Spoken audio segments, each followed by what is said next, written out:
بسم اللہ والصلاۃ والسلام علی رسول اللہ اما بعد۔ اللہ کے نبی صلی اللہ علیہ وسلم کی ایک حدیث ہے جو صحیح مسلم کی ہے۔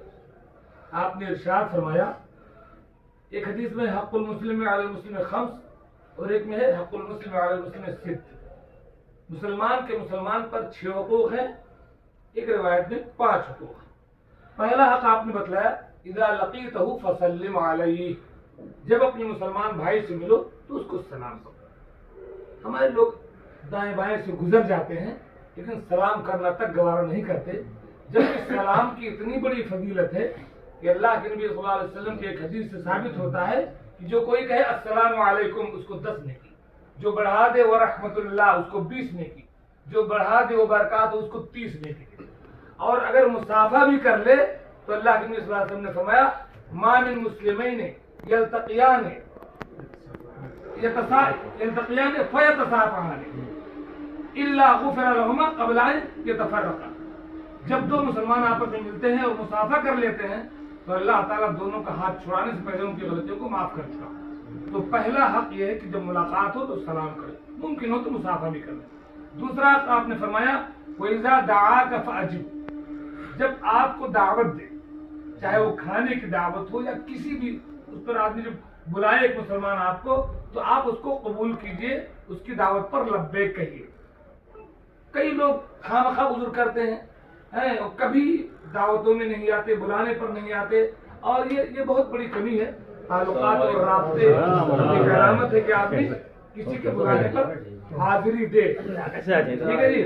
اور اس کے بعد آپ نے فرمایا وَإِذَا عَطَسَ فَحَمِدَ اللَّهَ فَشَمِّتْهُ، جب آپ کا مسلمان بھائی چھینکے اور الحمدللہ کہے تو آپ یرحمک اللہ کہیے، اور اگر وہ الحمدللہ نہیں کہتا ہے تب آپ کے اوپر حق نہیں بنتا، وہ الحمدللہ کہے تب آپ یرحم اللہ کہیے، کیونکہ اللہ کے نبی صلی اللہ علیہ وسلم کی محفل میں ایک آدمی چھینکا، اس نے الحمدللہ کہا، آپ نے یرحمک اللہ کہا، ایک نے چھینکا نہیں کہا تو آپ نے نہیں جواب دیا، تو اور پھر اس کے جواب میں کہا جائے گا یہدیکم اللہ ویصلح بالکم۔ کتنی چیز ہو گئی؟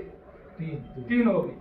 اور اس کے بعد آپ نے فرمایا وَإِذَا مَرِضَ فَعُودُهُ، جب آپ کا مسلمان بھائی بیمار ہو تو اس کی عیادت کیجیے، موقع ہو تو اس کے پاس پہنچیے، نہیں تو فون کیجیے، اور اس سے زیادہ ہو سکے تو اس کو ہاسپٹل کا راستہ بتائیے، پیسے سے جس انداز سے بھی اس کی عیادت ہو سکے یہ کام کیجیے، اور یہ بہت بڑا حق ہے۔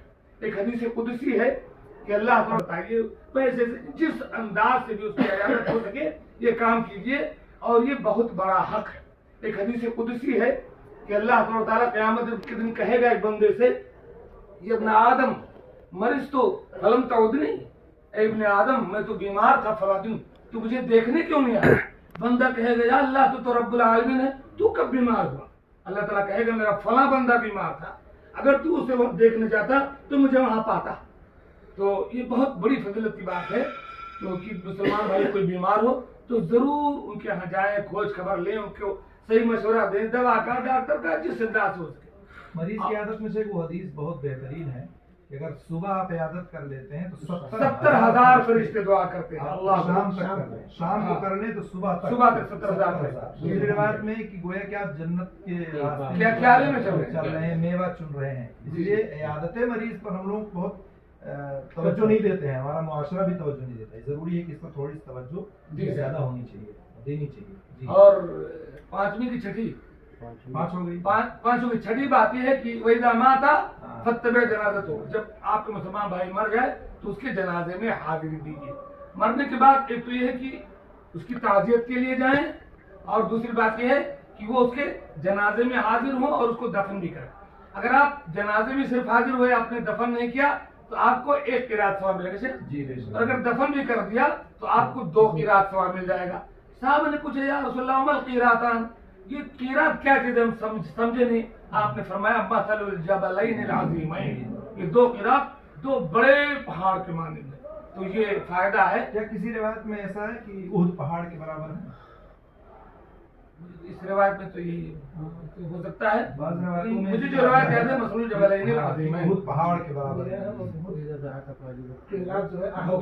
پہاڑ کے برابر۔ تو یہ مسلمانوں پر مسلمانوں کے کچھ حقوق ہیں۔ اللہ تعالیٰ سے ہم دعا کرتے ہیں کہ اللہ تعالیٰ ہمیں ان حقوق کو ادا کرنے کی اور آپس میں خصوصی طور پر آپس میں رابطے میں رہنے کی توفیق ہے. آدمی جب رابطے میں رہتا ہے تو ضرور ایک دوسرے بات پوچھتا ہے. لوگ کٹے کٹے رہتے تو کون پوچھنے جاتا ہے؟ رابطے میں رہنے کا فائدہ یہ ہے کہ آپ ضرور پوچھیں فلاں کیوں نہیں آیا, فلاں سے ملاقات کیوں نہیں. اس طریقے سے ایک دوسرے کا آدمی حال چال بھی بیان کر لیتا ہے اور ایک دوسرے کے ساتھ تعاون بھی کرتا ہے. اللہ تعالیٰ نے اس کی توفیق دے. آمین. السلام علیکم.